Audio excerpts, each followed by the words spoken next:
2 years ago, I started a growth investing experiment, and the goal was simple to track how a growth only portfolio would do in the current market conditions. Hi, everybody. I'm Christos, co founder of Caplytica, where our goal is to give you the tools and knowledge to turn investing into a shared skill.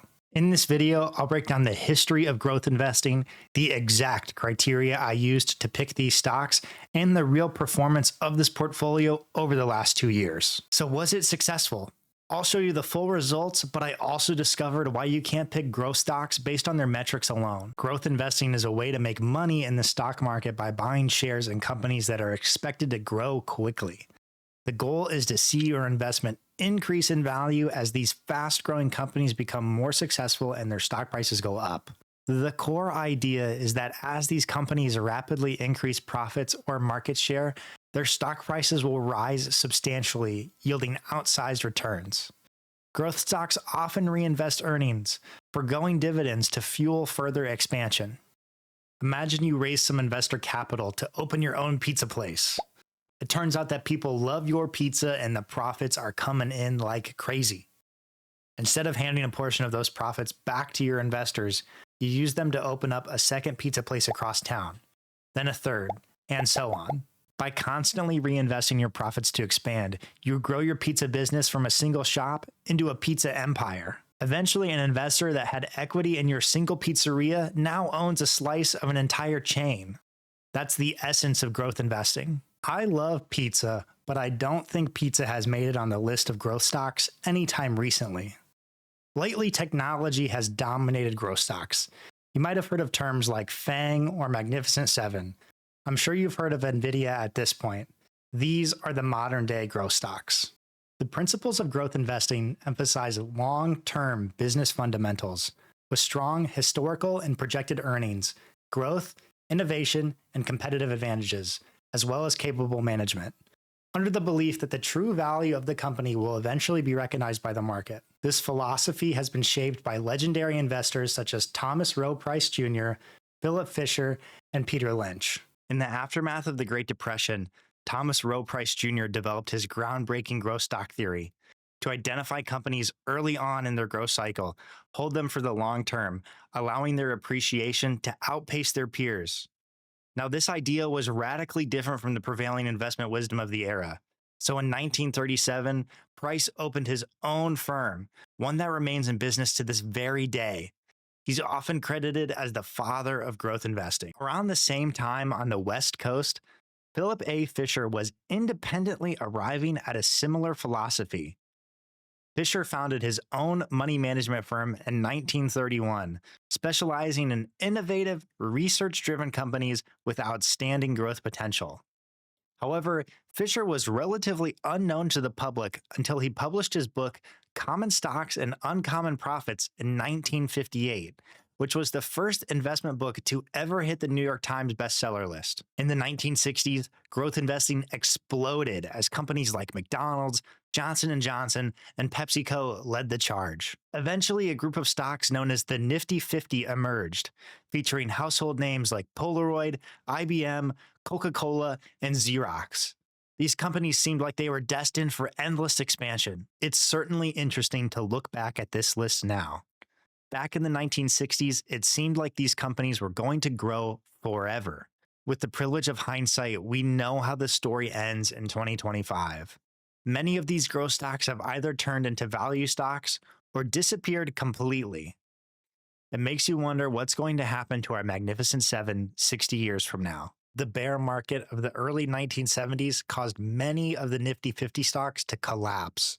But the 1980s and 90s tell a different story. GARP emerged in the 1980s, and that's right, GARP. It stands for Growth at a Reasonable Price.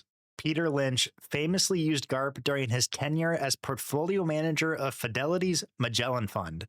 From 1977 to 1990, Lynch delivered a 29% average return over this period. Finally, the 1990s brought new opportunities for growth stocks in the technology sector.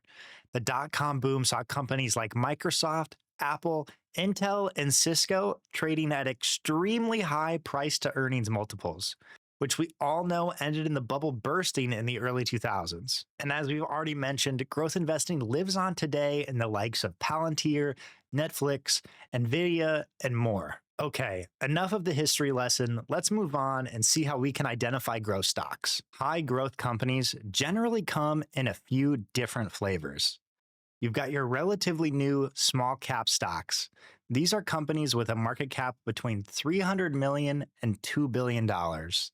They're definitely more volatile and riskier, but the upside is that they tend to outperform when the market's bouncing back from a recession. Then there are companies in fast-growing industries, especially tech and healthcare, where innovation and new technologies and treatments can lead to explosive sales growth. And finally, there are speculative investments like stock trading on the pink sheets. These are much riskier plays that could be compared to gambling. Growth investing is inherently risky. The investment style is based on long-term growth. Many companies do reach a point of high net income, but not all, which you'll see once we go over the portfolio results in just a second. It is a high-risk strategy, so if you're somebody that has a low risk tolerance, then it might not be for you. But when it works extremely well. Let's take a look at the portfolio I started with in March of 2023. At conception, this was an equal-weighted 50 stock portfolio. Now, even though we've learned what growth stocks are, how do we pick them? There are over 3,000 plus stocks to pick from, and going through them one by one is not going to be an option. To pick these stocks, I use something called a stock screener. A screener is a research tool that lets you filter thousands of companies by the metrics that matter. It streamlines the research process and it helps you find the stocks that fit your investment style. So what metrics should you be filtering for with your stock screener? You want stocks with a high return on equity, which measures how efficiently a company can make a profit with the amount of money invested. The higher, the better. You also want high historical earnings growth, increasing earnings per share, which should be from cash flow and not debt or deferred expenses, high projected earnings, high profit margin. You also want your stock to be able to beat analyst earnings forecasts, high price to earnings ratio with the expectation that the earnings will increase, a high price to book ratio, and a historical positive stock price performance. You can use this list of criteria with your stock screener to find eligible growth stocks. Here at Caplytica, we are developing our own stock screener. Now we're really excited to put it in your hands and see what portfolios you create with it. To be among the very first to get notified when we go live, head over to caplytica.com or tap the link in the description. Let's take a look at how our portfolio performed. These numbers were pulled at the end of November. I actually had to manually update a few of these numbers because the platform I used to track this portfolio didn't update the positions accurately. Spoiler alert, it wasn't our platform. My growth portfolio has a total return of 18%. The S&P 500, which is widely used as a benchmark, had a total return of 68% over the same time period. It looks like my portfolio significantly underperformed. However, total return alone doesn't tell the whole story. My portfolio and the S&P 500 take on different levels of risk, which means a simple comparison of returns can be misleading. To evaluate them fairly, we need a metric that accounts for both performance and risk. That's where the Sharpe ratio comes in. The Sharpe ratio measures risk-adjusted returns. But what does that actually mean?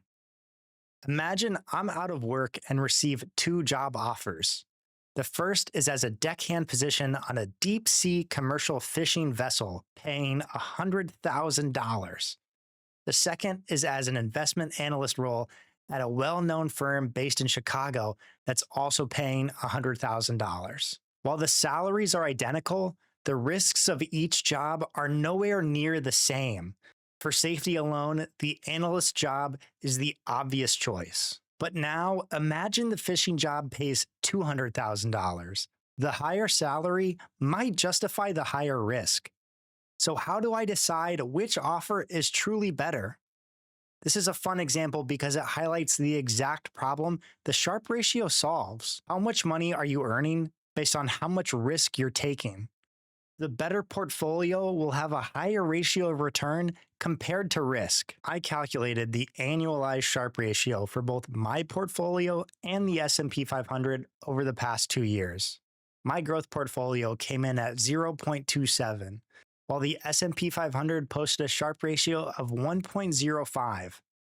This means that the S&P 500 not only delivered a higher total return, but it also generated significantly more return for each unit of risk taken. So what counts as a good Sharpe ratio? A range of 0 to 0.5 is considered weak, which is where my portfolio lands. 0.5 to 1.0 is moderate, and 1.0 to 2.0 reflects strong risk-adjusted performance. Ratios above 2.0 are exceptional, often only achieved by top-tier hedge funds. It seems like my growth portfolio completely flopped. But what does that mean for you and your own investing? First, don't be discouraged. This was a test portfolio I threw together to learn more about stock screeners and growth investing. I didn't even do any qualitative analysis on these companies, meaning no research on their business models, leadership, competitive advantages, or long-term prospects. I bought them solely based on metrics. Philip Fisher, one of the pioneers of growth investing, strongly warned against this. He believed that successful investing requires both quantitative and qualitative insight. And he was right. Growth investing can be a powerful strategy, but it works best when you put real effort into understanding the companies that you choose.